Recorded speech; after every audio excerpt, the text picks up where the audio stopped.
Après les élections des députés des Français étrangers, que devient l'Assemblée des Français étrangers? Il n'y a absolument aucune raison que cette fonction disparaisse. Ce serait même très dommage. Vous avez en Amérique du Nord, je n'ai pas compté récemment, mais 17 personnes comme moi qui sont très implantées régionalement.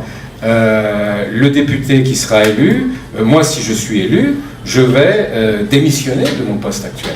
J'ai dit à mon suppléant qui est dans cette salle que rien que pour montrer l'attachement au fait que les deux fonctions ne sont pas incompatibles, j'exercerai les deux fonctions pendant 2 semaines ou 3 semaines, et je considère qu'il n'est pas possible de bien exercer ce mandat local en ayant des attributions à Paris.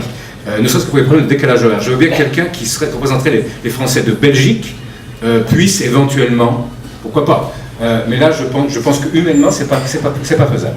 Ce mandat, même si les gens ne voient pas ce à quoi ça sert à quelque chose, c'est très prenant, et je ne conçois pas que ça puisse être exercé de front avec un mandat de député.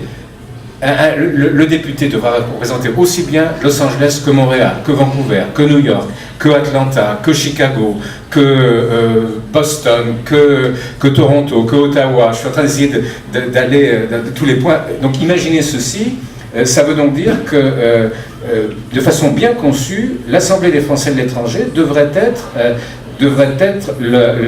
l'outil, ou plus exactement, les deux fonctions sont complémentaires. Un bon député devrait bien connaître le fonctionnement de l'Assemblée des Français de l'étranger et s'appuyer sur les élus locaux que nous sommes. On n'a qu'un seul devoir, c'est de progresser vers quelque chose d'un petit peu mieux. Et puis en dehors de toute fonction, on politise beaucoup les choses. Pour vous dire, 85% des vœux qui sont votés par l'Assemblée des Français de l'étranger, voire plus, sont votés à l'unanimité, gauche et droite. Le problème est véritablement qu'il y a une dialectique ou une problématique française de l'étranger par opposition aux Français de France. Les problèmes ne sont pas les mêmes. Et dans beaucoup de cas, tous les gens qui sont des élus locaux ont une attitude similaire. Et puis de temps en temps, 15-10% des cas, on s'étripe, on fait des effets de manche, etc., sur des problèmes de politique politicienne. Mais la chose véritablement importante, c'est que il faut que les Français de l'étranger, ils sont dans la communauté nationale, il faut qu'ils y restent. J'ai entendu dire qu'on voulait des statuts des Français de l'étranger. Non, il n'y a pas de statut des Français de l'étranger à avoir. On est Français, il se trouve qu'on réside à l'étranger, mais il n'y a pas de statut particulier. Mais par contre, il y a une vie quotidienne qui est différente, il y a des problèmes qui sont différents, il y a des manières différentes d'aborder les choses, et ça veut dire qu'un Français de plein droit, qu'il soit en France ou à l'étranger, il faut qu'il soit représenté en fonction de son quotidien.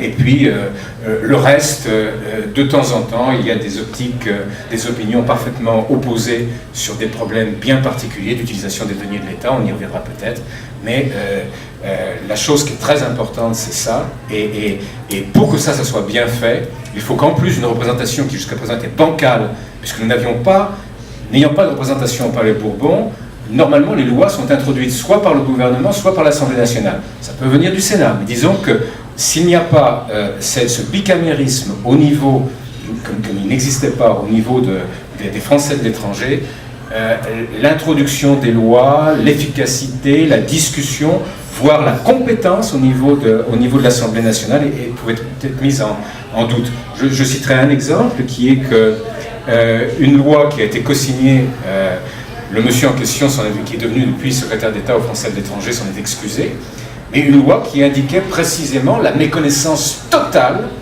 de la part des députés, toutes tendances confondues, je ne veux pas savoir s'il y en avait plus à droite qu'à gauche qui co-signaient cette loi, c'était de décider que quelqu'un qui ne payait pas ses impôts en France, vous avez, si nous sommes résidents ici, nous avons le devoir de payer la plupart de nos impôts, j'oublie quelques détails de revenus immobiliers, etc., ce genre de choses, nous avons le droit de les payer dans l'imposition est territoriale, nous avons le droit de les payer dans le pays où nous résidons.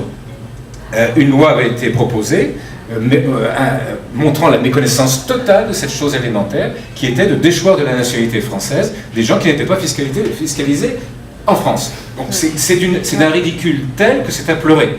Mais une des raisons pour laquelle ce genre de choses existait est bien évidemment que l'Assemblée nationale était absolument incompétente J'entends incompétente, non pas compétence juridique, mais incompétente au sens courant, c'est-à-dire nous avons des gens dont ce n'est pas le métier ou le métier ou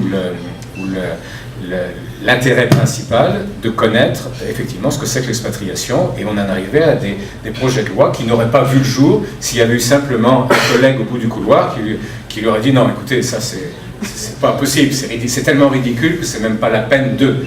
Et on a quelque chose comme 300 000 textes de loi en France, et bien dans ces 300 000 textes de loi, il y a eu encore plus de projets, et des projets qui sont du même ordre de ridicule que celui-là.